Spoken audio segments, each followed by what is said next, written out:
Hey, how you going? My name is Lachlan Watt, and music is my life. It's been about 4 months since I hung it up at Triple J, so I'm no longer a radio presenter, and if you're with me here right now, that means I'm finally officially a podcaster. I'm excited to see where this platform will take me. Thank you for checking it out. Has been a pretty busy start to 2025 for me otherwise, particularly with my job at Destroyer Lines as a tour promoter. Just last week, we announced I Killed the Prom Queen's 25-year anniversary tour to an absolutely massive response. There is actually a bit of a connection between Prom Queen and the first guest of this podcast. His name is Mikael Stanne, and in the 90s in Gothenberg, a city in Sweden, his band Dark Tranquillity pioneered the melodic death metal sound alongside In Flames and At the Gates. And then in the 2000s, this style really picked up steam all around the world, particularly through metalcore, with I Killed the Prom Queen actually traveling to Gothenburg to go record music for the recently deceased, their second album, at Studio Fredman with Fredrik Nordstrom, which is the same way Dark Tranquillity recorded the majority of their material over the years, such as Character, their 2005 record, one that really changed my life. It instantly captivated me. Michael's voice is just, mwah, his enunciation, his tone, his lyrics, just his delivery, everything about it. I've been influenced by it to this day. Character is one of the few records that I actually own on both LP and CD. I picked this vinyl up in Sweden the very first time I went there in 2016 with Viada's Murder. Probably a good time to let you know, if you are just listening to this, that this is a video podcast too. Doing a bit of a show and tell right now. Behind me on the wall is a Dark Tranquillity poster from their first Australian tour back in 2006.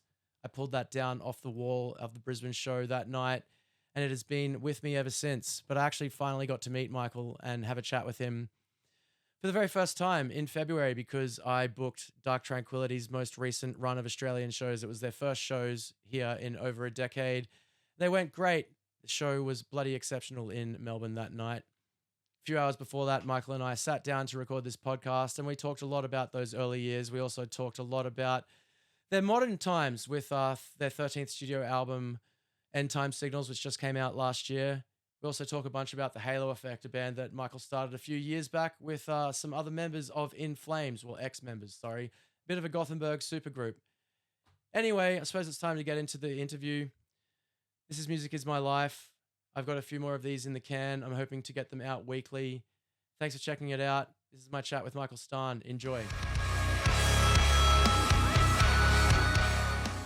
Mikael Stanne, thank you so much for joining me on the first episode of my new podcast. Well, pretty pleasure and honor to be on the first. Awesome. Yeah, it's funny. I finished up my radio show that I was hosting for almost 13 years last year. Damn. And a couple of people asked me towards the end, like, what were some artists that you never got to interview on the show that, you know, maybe you wish you had interviewed, and your name was up there. Okay, cool, thank you. So finally, it's happening. Yeah, I guess back in when I was 17 years old in 2005, Character really changed my life. Oh wow, impacted me significantly. Yeah. Like, I was already a fan of the melodic death metal sort of sound. I was really into In Flames and Saw work. Yeah. And then Dark Tranquillity came across my radar with Character and just hit me in a way that was so different, and just the melancholy and the atmosphere of it. I was like, well, this just feels so much deeper than all the other stuff from this style that I've heard so far. Brief 20 years ago. Yeah, it's crazy. 20 years ago now. Yeah. Do you feel like that album was like a bit of a tipping point for the band in terms of your popularity, at least sort of outside of Europe, or is that just my perspective? No, but it definitely was. I think maybe it started in 2002 with Damage Done. I think that's when we started touring the States. Yep. But Character, definitely. I mean, we could see that things started to happen in a different way, you know. Nice. It was really, really cool. That changed a lot for the band, for sure. I think we toured more than we had ever had at that time, and it just opened up a lot of doors. Basically. Considering, you know, bands like In Flames and Dark Tranquillity were some of my gateways into death metal and extreme music. As one of the pioneers of the genre, I was wondering, what were your stepping stones into this world? It started, I mean, in Sweden, it was kind of difficult to find music or metal. You know, there was no radio stations that would play hard rock even. You know, there was like eventually there was one radio show that played like 1 hour a week, and that was it. But that's all you had. You know, so everybody who was into something else than what was normally on the radio listened to that show. You know, it was called Rockbox, and it meant the world to us because that was our only kind of like way into something that we were kind of started to become passionate about. And then that wasn't enough, and then to find kind of music for us was difficult. Like there was one record store that had some metal, and you had to kind of go by their recommendations basically.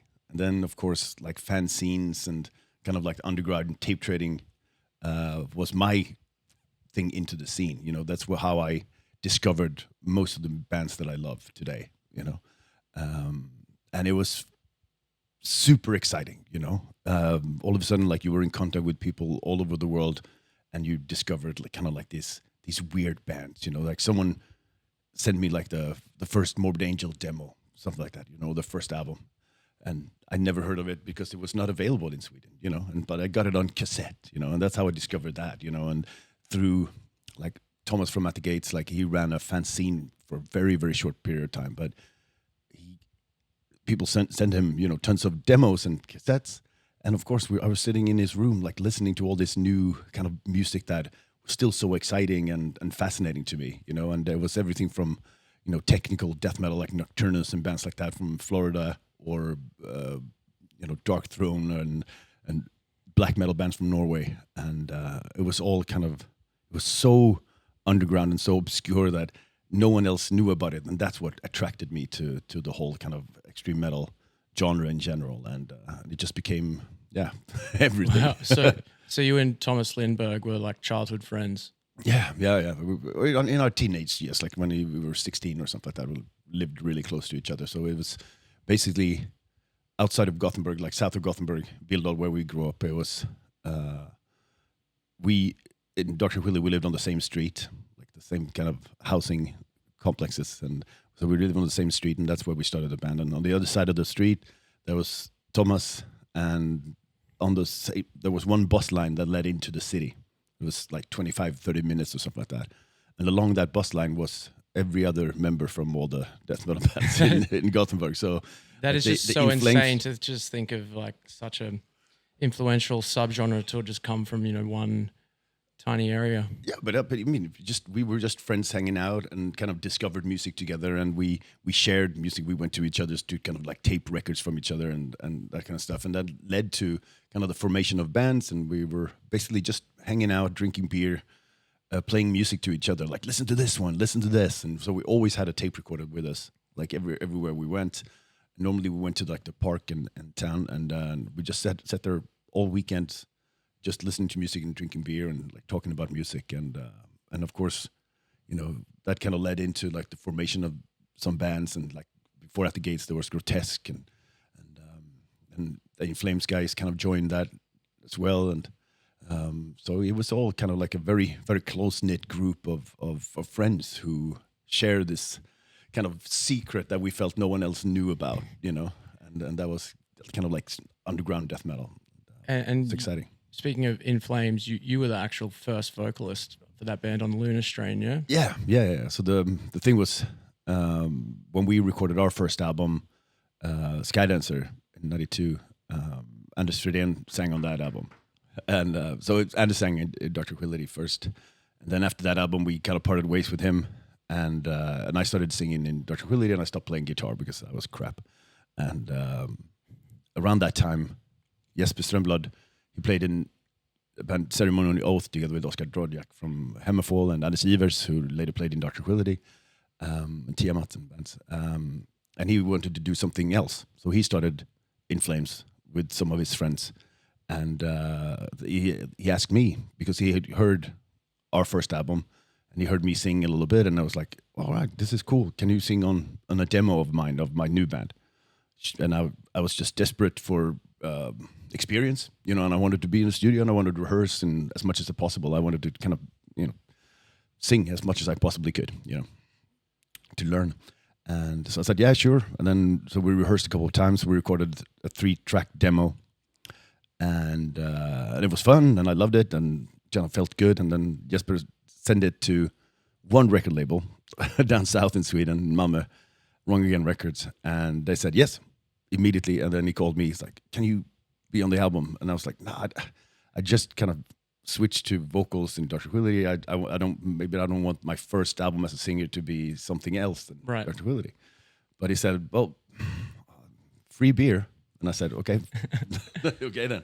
And that's what we did. So we recorded that first demo, and then some more songs in the same studio Fredman, early on, before they kind of knew what they were doing, basically. But it turned out really great, and it was fun. But that was it. We did one show where I sang, I think, in Berlin in '93. And So it was never on the cards that you were going to be the full-time vocalist for that band. No. It was just I was just kind of helping out. Yep. So, but it was super fun, of course. But then all these years later, you're now in a band with a lot of original or early In Flames members. Yeah. That sounds to me like the kind of peak In Flames era. Yeah. I guess so. The idea, I think, was it came about like Niklas Engelin and I haven't seen him that much. He lives a little bit outside the city, and we always, whenever we kind of met, like at an airport or a festival, we always hung out and talked about music and stuff like that. We always kind of changed, I'll send him like suggestions for cool records, that I listen to, and we've always done that. And it was like 4 years ago or something like that. We were sitting on a train back from the Grammy Awards in Sweden, and he was kind of like, "You know what? I think we have the same kind of taste in music, that, and I'm not doing anything right now. He was kind of leaving In Flames, and he was just like restless, and he had all these ideas, and he said like, should we do something? And at the time I just finished writing kind of the lyrics and everything for Moment for Dark Tranquillity, and I was kind of like, I was in a very kind of good mood and like good creative space, and I felt kind of like I just want to keep doing it, And so I just kind of rebuilt my home studio, and it just felt great. So I was like, "Oh, send me some songs and I'll sing. No worries." And that's what he did. And then he called me like, "I'm thinking about adding some members, who should play bass and drums, and that's like, what about Peter and Daniel?" I was like, "What? Like, really? Do you think they would be up for it?" We're getting the band back together. Yeah, no, it was really like that. I was like, "Really? Do you think that would work? It would be fantastic, of course, And then maybe we can talk to Jesper as well." And we did, and it was kind of like, yeah, everybody was kind of on, and it was fantastic. I hang out with Peter all the time, and Daniel as well, through the brewery that they started. So it was just great that they kind of said, "Yeah, fuck it, let's do it." And this was right before the pandemic, so there was kind of like a great idea, and we said like, "Okay, cool, let's see what we can do. Let's have some fun." Yeah. And we just recorded demos, and then it was nothing more was made of it. But then the pandemic came, and we were like, "Okay, let's." It was kind of like a good reason to hang out and to meet somewhere, to kind of go to a safe space, so to speak, because everything else was shut down. We went to the studio and just hung out and wrote songs, So when that first album, Days of the Lost, came out, I thought that it was just going to be a once-off, and then we come out of the pandemic and the band starts touring, and now we've just got the second album, March of the Unheard, and it seems like you're basically in 2 full-time bands now. Yeah, yeah, that's what it ended up being, and it wasn't really meant to be anything else than just something for fun, basically, or just so that we can hang out and see what we can come up with, and it kind of escalated. The first album, was really well received, and it was fun, and we felt like, okay, let's do some shows. It'd be fun, and that worked out really well. And now we just came back 10 days ago from our first European headlining tour. It looks like it was a huge success from all the photos. It was incredible. It was really, really cool. Like all the second crowd album, sing-alongs and stuff. I was like seeing that on Instagram, just kind of blown away. Like, shit, this band got real big real quick. yeah, it's been really really cool to see and so much fun to do, and it's kind of liberating. I mean, Dark Tranquillity has been going for 35 years, and it's it's for me it's everything. That's it's what I dedicated my life to, and everything we do is very well thought out. And when we write albums, we spend years making them because we have to somehow make something kind of in relation to the 12 previous albums and everything else that we've done before. So it becomes increasingly difficult, and the pressure is on. It has to be, as good as we imagine it to be. And it's for me and Martin and Johan, like we sit for months and months just trying to figure it out. But it's also the most rewarding thing in the world because we end up with something that we can be happy with, and we're incredibly proud of. So I love that. But with the Halo effect, and it was kind of like there are no expectations. No one knows what this is. It could be anything, and it doesn't matter if it's good or bad. Like, we're gonna have some fun. Just have fun. It's gonna be a great experience, regardless. It's gonna be a learning experience, regardless. A bonus that it turned out to be good, and everyone seems to like it. Yeah, and so that's what that's our thing. Like we don't want to tour too much. We don't want to do too much, work. Basically, we're just gonna whenever we feel like it, and we feel like it's a good deal and it's a cool thing to do, we do it. But it's not gonna be like a full-time, thing, because none of us is really. We can't really do that, especially not me. But the other guys have all kinds of stuff in their lives that need to be, they need to be home for, basically. So Dark Tranquillity remains your main focus still? Always. Yep. So whenever we have time, and I don't want anything to affect the other, if it affects me that I have to travel more than I've ever done in my life, fine. But I don't want it to affect anyone else. How are you holding up with that so far? Like, what you said, you finished a tour 10 days ago, and then you've just been on a three-day flight to get to Australia, and about to have a brutal few days of flying around this country. Yeah, and then into Asia. Yeah, another 2 weeks or more. So it's a 3-week tour now, and then I'll be going home. But I'm not really going home. I'm just going to go to Gothenburg and then wait. Then my family joins me, and we go to Finland for 3 days of vacation, and then I start a tour with Cemetery Skyline, my third band. So you're just putting your body to the absolute test. Yeah, it's a lack of sleep is something I'm very very used to by now. So that's fine. But yeah, it's going to be a lot of traveling. This year is going to be absolute crazy. I think it's more shows in a year than I ever done, and I thought 165 shows in 1 year that I did 2 years ago was my maximum, but I think I'm going to exceed that this year. Is that across all 4 bands? Because you've got a fourth as well, right? What's it called again? I'm just Grand Cadaver. Yeah. But we're only doing a few shows. That's really hard to do. But Cemetery Skyline is doing like 10 shows, maybe Halo 25, 30, and DT 100, maybe. Well, so let's talk about Endtime Signals. It's the 13th album, is it? Yeah. Insane. Yeah. It's got a bit of a spark to it. I've been really enjoying it. It feels like a little bit re-energized in a way. Yeah. What would you put that down to? Just fresh blood in the band? Yeah, definitely. I mean, I think like since Johan joined, as we were kind of finishing Moment, and before that actually, we were finishing up Atoma. Then Johan joined, and for a moment, like kind of, he got into how we work when we're writing. How we talk about music, because we've been doing this so long, and it's always been kind of the same people. Yep. You work up a shorthand for how you communicate. And I have a special way of thinking about music and stuff like that. And Johan comes from from all his bands where he does everything. He writes everything, he sings, and he plays guitar, and he does everything, So coming into a very kind of democratic situation was different for him, But it's really cool to see him kind of like adapt to it and kind of learning. So then after Moment and after touring, then Anders Jiva, a drummer who was kind of like the main songwriter. He wrote most of the material that we later kind of like worked on and kind of finalized together.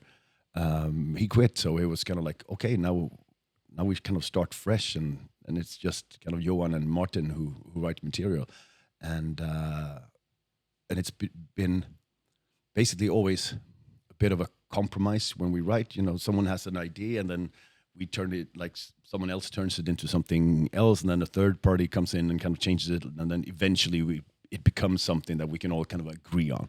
You know, and that's a process that takes forever, but it's very interesting. You know, a song can take on so many different shapes and forms throughout that process. You know, we could start as something and then turn into something totally different by the end. And it's fascinating and really interesting kind of thing to go through, but it takes forever, and it can be really, really difficult and frustrating. But at the same time, like the end result is always something that we be happy with. But it's always kind of like all these different ideas that eventually come together, and I've always found that fascinating, the way that we worked. And on albums like We Are the Void and even Character in Fiction was very much like that too. Like everybody kind of wrote songs, and then we kind of picked and choose what we like, and eventually kind of we come together as kind of like, yeah, this is going to be the album, you know. Whereas with this one, now that it was Johan and Martin and I, we started talking about what do we want, like what should a 13th album sound like, and what should it be now that we don't really have those kind of things that we need to kind of adjust to. Now we can just main focus, because we are on the same page always, not always, but very much so. So what are some of those key ideas or key words that you have in mind when you're thinking what you want out of Endtime Signals? It was basically, we wanted it to kind of convey how we felt, and I think we were not depressed, but at a kind of I don't know, kind of like kind of a bit broken after. Like everything that kind of started happening in the world as we were coming back. You know, after the pandemic, you figure like, okay, we've been through this trauma. We've been to this really, really difficult time in everybody's life. Mm-hmm. It has affected everyone in the world. And instead of kind of coming together and kind of realizing we've been through something and we kind of overcome it, let's be happy. Kind of the world turned into an even worse place in many ways. And we saw it as we were starting touring, you know, right after the pandemic. We were like, you know, let's go out. We want to see people again. And you could tell like it had really changed people and the environments and the communities that we were in. And it was just really kind of sad to see. And, you know, it was kind of upsetting and it was weird to be an entertainer of sorts, you know, at that point. Like, oh, here we are. Like, people are suffering like crazy. People don't have food on their table, and it feels horrible. And here we are, kind of like selling merchandise and screaming, you know. And it just, I don't know. It was hard to kind of find purpose for what we were doing. So that's what we talked about a lot. Like, what is our purpose? Like, what should we make? Like, what is it that we kind of provide that feels important, so that we dedicate all of our lives to it, you know? And so that became the kind of the starting point for the albums. Like, how do we? It has to matter. We have to talk really kind of plainly and kind of clearly about how we feel, and it should be more transparent than ever. And it doesn't have to be, you know. Normally, I would have very strong feelings, but I'm not comfortable being too obvious about it or too direct about it. So you kind of hide behind your words and stuff.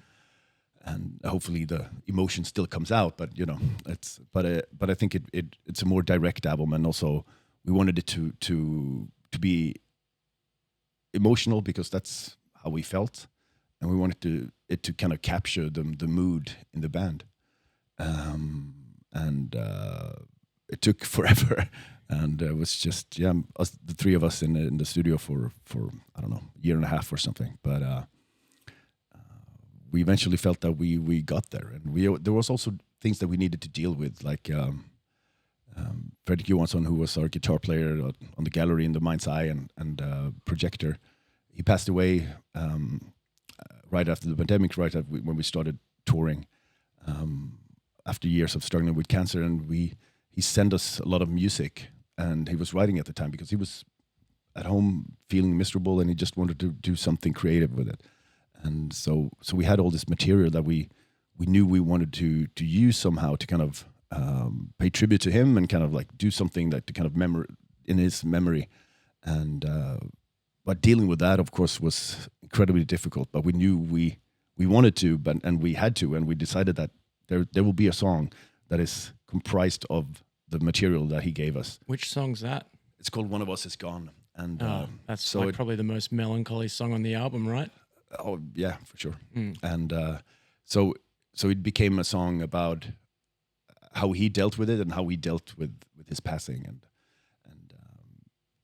and so that was the last one that we wrote. But it was kind of like always on our mind that eventually we will get there. Yeah, and that made kind of like that means like the rest of the album has to have equal weight, so to speak. You know, it has to be mean something.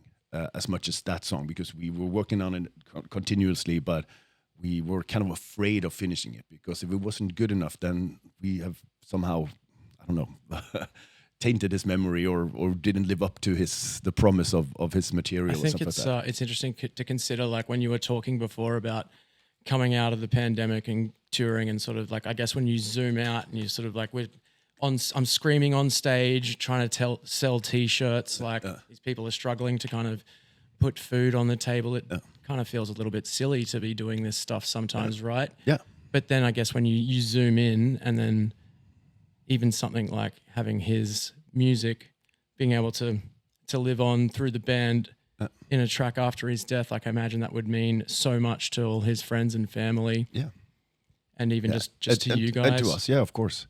And so that gave us purpose as well. Yeah. And also kind of just screaming about the things that has been incredibly upsetting, and kind of like the injustices of the world and all those things that we're all kind of carrying around, and hopefully, and I think it really, when we started touring for this album, it was we were in the US first, and then we did a European run in November, and it was great to kind of to meet a lot of people who had a lot of strong feelings about the album, you know, and how it spoke to them, and what it meant to them, and you know, people who shared stories, you know, that were similar to ours, and how they have been affected by what has been going on in Europe and in the US, and so that was really kind of affirming, you know, in a way. We felt like, wow, you know, it has made some kind of impact, you know,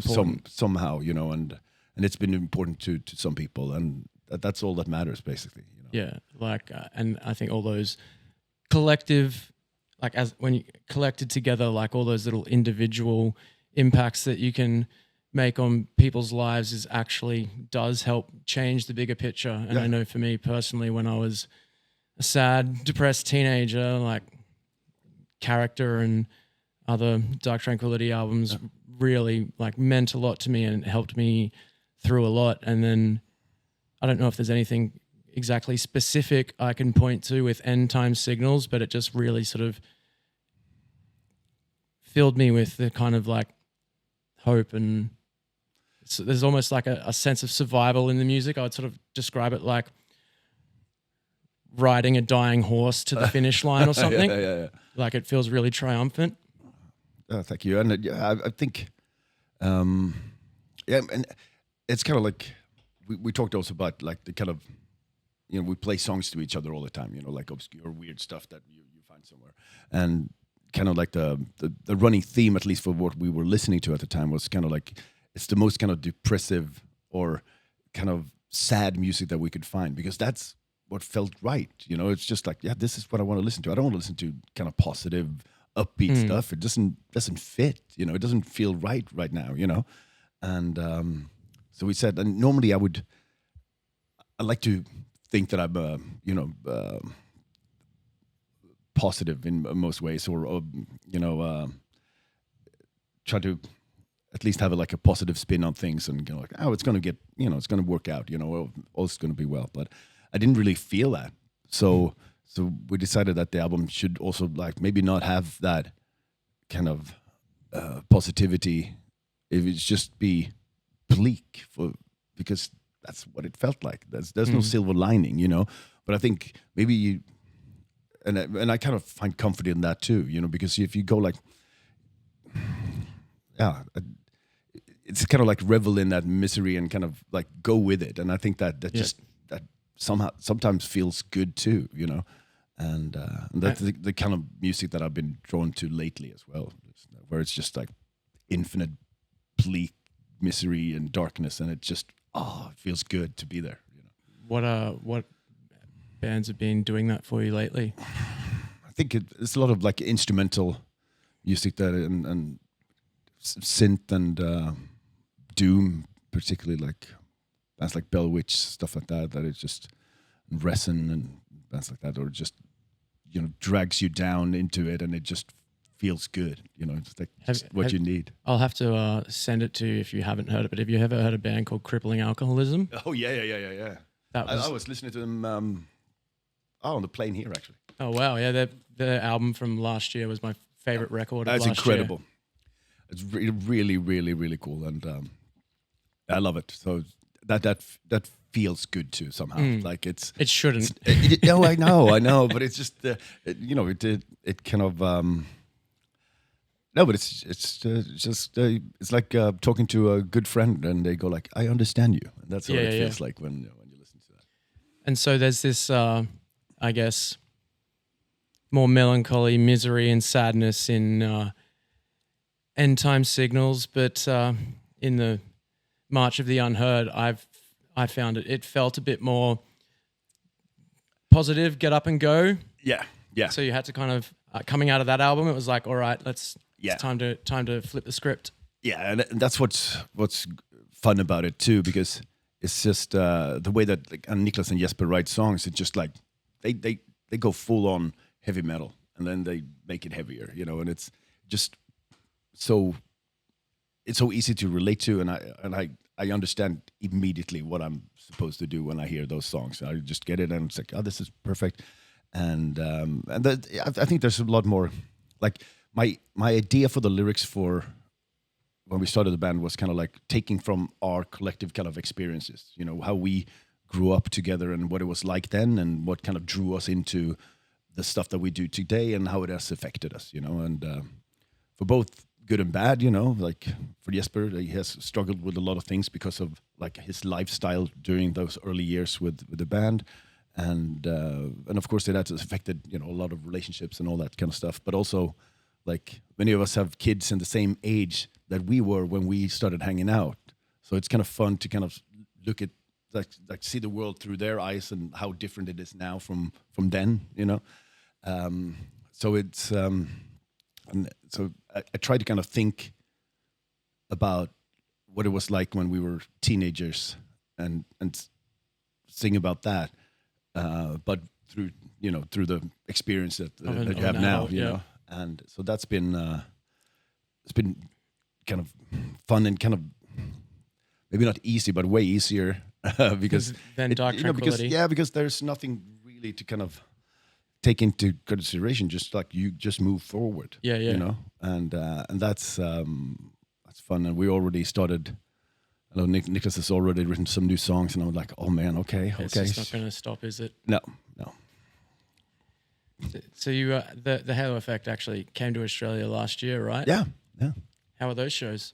It was really cool, like so much fun. We went to New Zealand 2 shows and then 4 shows here, I think it was, and it was amazing and so much fun to kind of travel together. And we talked about that when we started the band, like you know, it's fun to be in the studio, sure, you know, but let's travel together and stuff that we just haven't done. And even though like Daniel and Peter, obviously for a long time they were together, but they haven't done this in years. So it's kind of like going back to your kind of favorite thing in the world to do. And so it's a lot of kind of joy that comes from just that, you know, and it was really cool to see. And I hadn't been here in 7 years or something like that at the time. So it was fantastic and it's cool. Hopefully we can do it again soon. Yeah, that would be sick. I was kicking myself afterwards, but I live basically an hour outside of Melbourne these days, and I can't remember what my excuse was at the time, but it was something to do with like I just can't be fucked. Going in for the journey. Yeah. And sort of one of those decisions I made where I immediately regretted it the next day, being like, I can't believe I didn't go and see the Halo Effect last night because I just was on the couch being a piece of shit instead. I know that feeling. But I did actually see, I think it might have been, if not your first show in Australia, it was your very first tour, Dark Tranquillity 2005, I believe it was, at the basement in Brisbane. Okay, yeah. In like a little 200 cap room. Ooh, yeah. I remember that. Touring on Character. Yeah. Oh, yeah, that was cool. Yeah, that was. I remember that being just crazy. I remember like not sleeping for days. I barely remember that trip, but it was great fun. Yeah, not today, but this week will be a little bit similar for you in terms of the lack of sleep, but the shows are all selling well. Sydney is sold out tonight, a little over 600 now, so I think it's all going to be a fantastic run of shows. Oh, fuck yeah. I'm really excited, and it's also fun because, some of the guys in the band, I have never been here. Yep. And so we had a fantastic day out yesterday, just, walk around the city and see all the beautiful places. And we're very excited. And we're well rested, so it should be good. Sweet. So I believe it has been 10 years since the last time Dark Tranquillity was here. Why has it taken so long? It's not for lack of trying, that's for sure. Like we have, obviously it's difficult for us, coming from the other side of the planet, but it's also, we have to kind of like somehow make a tour that is more than just Australia, and usually we do Japan and maybe China and Korea and stuff like that at the same time, just to make it financially viable and kind of so that it works. And that's been the problem basically. And also last time we were here, we had problems with a promoter that kind of stiffed us basically. And that was kind of rough. And then it's been kind of, started working with some promoters as well that was less than serious. And so we were just like, we didn't really want to take the chance. And it's really crappy. And I feel really ashamed and I've missed it. And it kind of sucks. Like I hate going like, we want to go, we're making our best effort to do it, but it just doesn't really work. Yeah. And that's it's been a struggle, and our booking agent and our management, like they've been working like crazy for years, and now finally it's happening. So, and I really couldn't believe it for the longest time because there's been so many suggestions and kind of like ready tours that have been like, oh, this looks like it's going to happen. Yep. But then kind of something kind of falls through and then everything kind of falls apart. But so I was kind of hesitant to believe that it's real. But I think the tour sort of ended up in my lap because I think one of those not so serious promoters you were mentioning maybe didn't come through at the finish line. No. And then it was like, hey, would you want to do this? For like, it needs to be these dates because we've already got Asia booked. And I was like, I don't know about those dates. There's so much on that week that I'm terrified of putting it all on up against everything else. Yeah. But it's all selling great. So my fears were unfounded. Fantastic. That's awesome. I think, I guess it just goes to show the strength of the fan base and the hunger that everyone in Australia has had waiting to see you guys. Oh, that's amazing.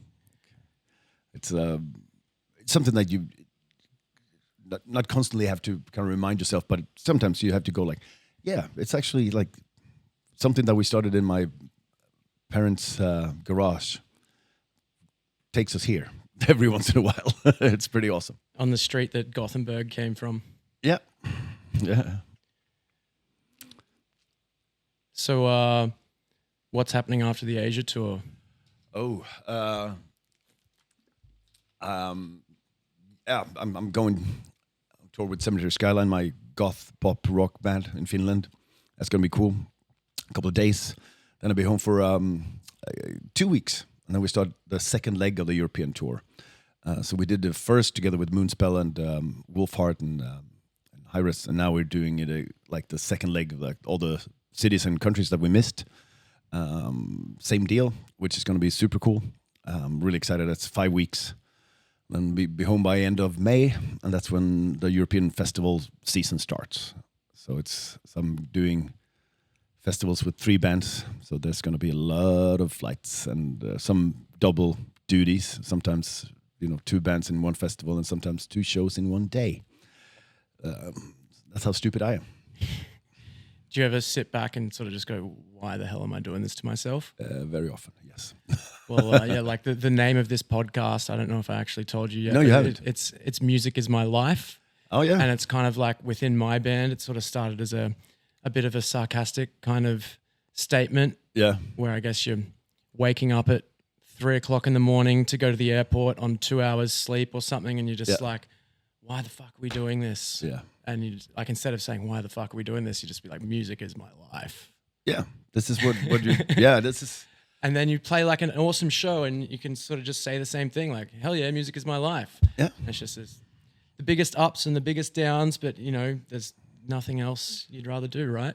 It's very true. And I feel it a lot, like just how it could be devastating, just how sleep deprived you are, and how you get up 3 a.m. just to play a show at 11 at night, and then you party because you're super happy afterwards, and then it's 4 o'clock in the morning, and then the bus the bus will pick you up at the hotel at 5, and you get home, and it can be, you realize you go like, what the hell, like what a waste of time this is, but at the same time that hour on stage makes it all worth it. Doesn't it really compare to does. anything else. No.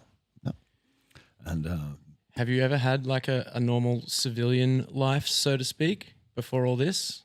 Yeah, or during. So yeah, I've always worked. I used to be a kindergarten teacher for many years, and then I got into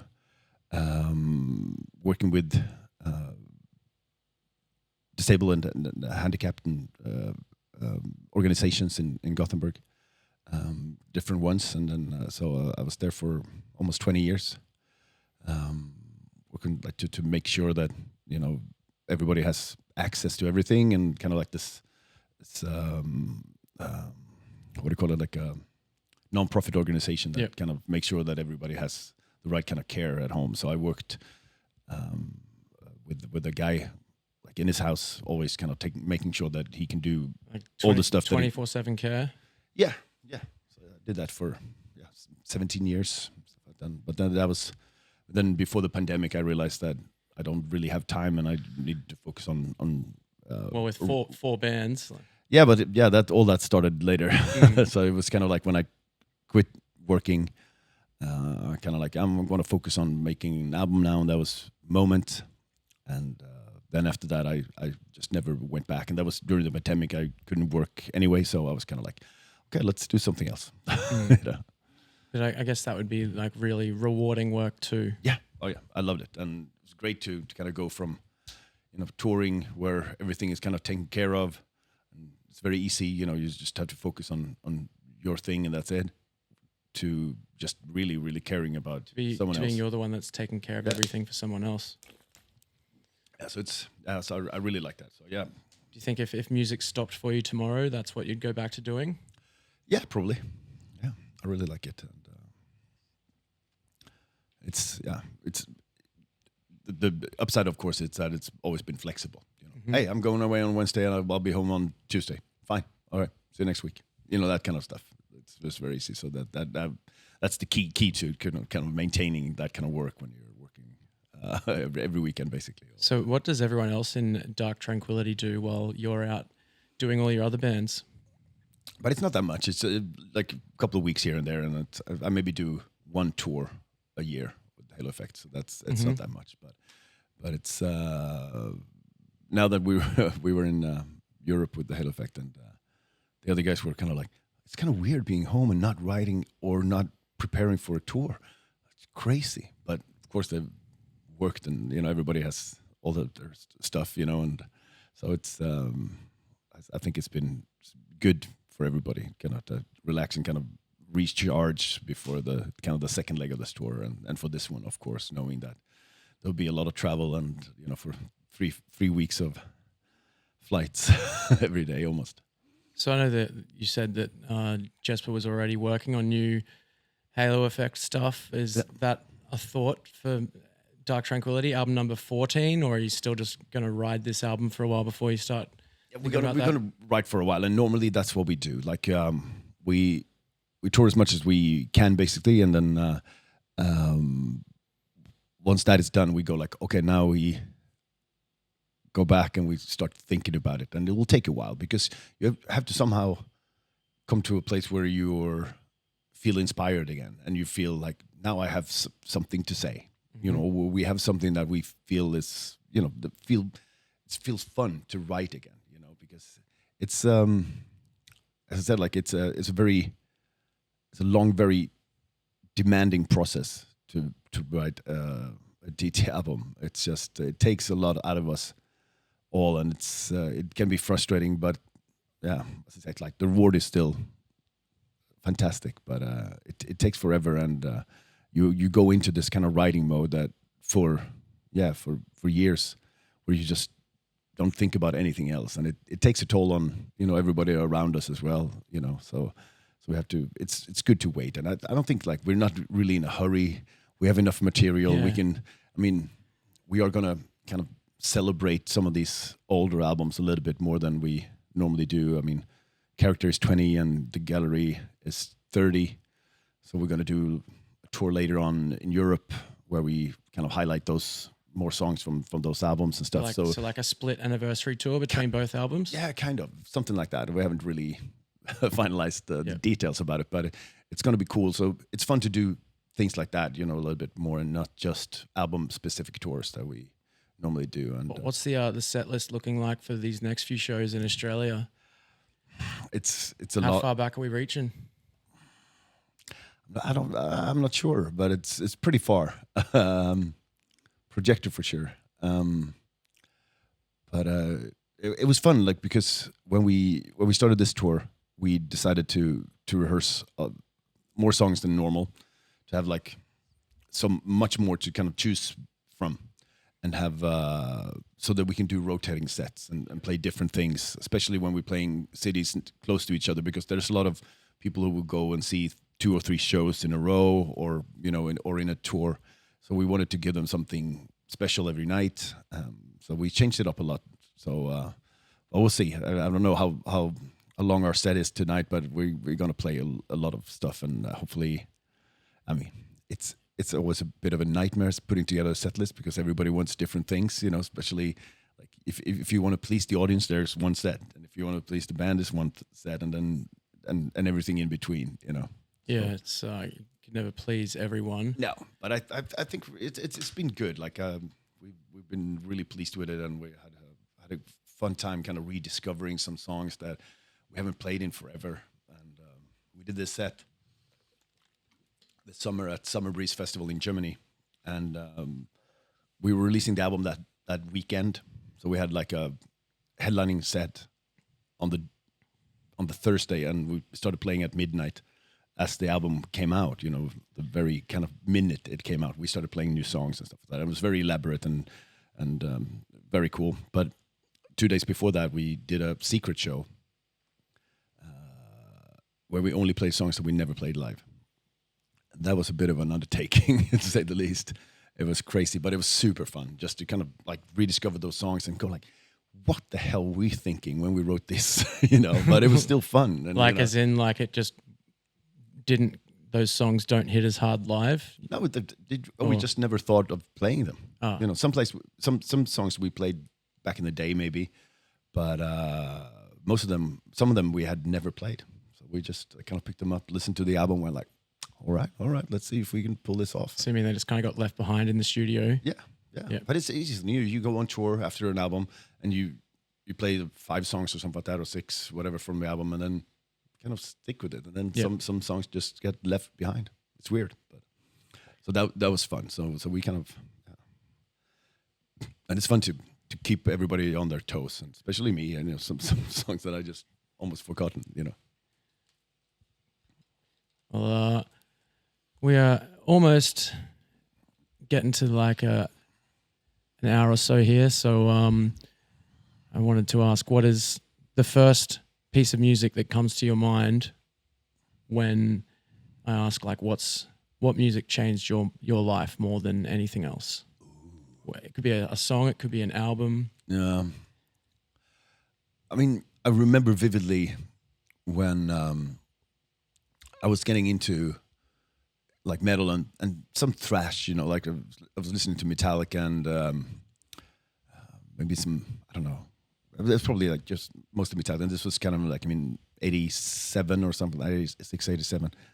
Was 13 or 14. And I had a friend who had an older brother, and he was one of the cool guys, in our part of, on the street where we lived. And I went to his house, and it's like, can I borrow some of the albums? I need something new, and he said, like, yeah, you should listen to this. This is my brother's album. It's like, it's pretty fucking cool. Like, you'll dig it. And I just brought it on, but it had a super cool cover. And I was like, okay, this looks cool. It was, and it was Flag of Hate, the EP by Creator. And I never heard anything like it.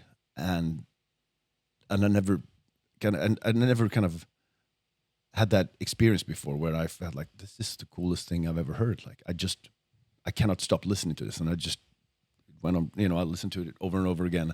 And I thought it was the coolest thing. And I just looked them up. And of course I went out and bought all their albums that were released back then. And, and I went to see them in 88 when Extreme Aggression came out. And I was like, yeah, this is what I want to do. And then a year later we started the band. Back when I was 1 year old. That was when we kind of started. That was the kind of like the pivotal for me thing, like hearing something that is so kind of aggressive and intense and fast and kind of this fury and anger and hate and all that stuff. It's like, this is what I need. Like, yeah. I don't know why, but I was drawn to it so much, and it became kind of an obsession that is still nurtured to this still day. Going. Yeah, of course. Well, thank you so much for jumping on this podcast with me, Michael. Thank you. It's been a pleasure. Is there anything else you would like to say before we wrap it up? I'm just super happy that we get to do this and get to come here and scream at you guys. Awesome.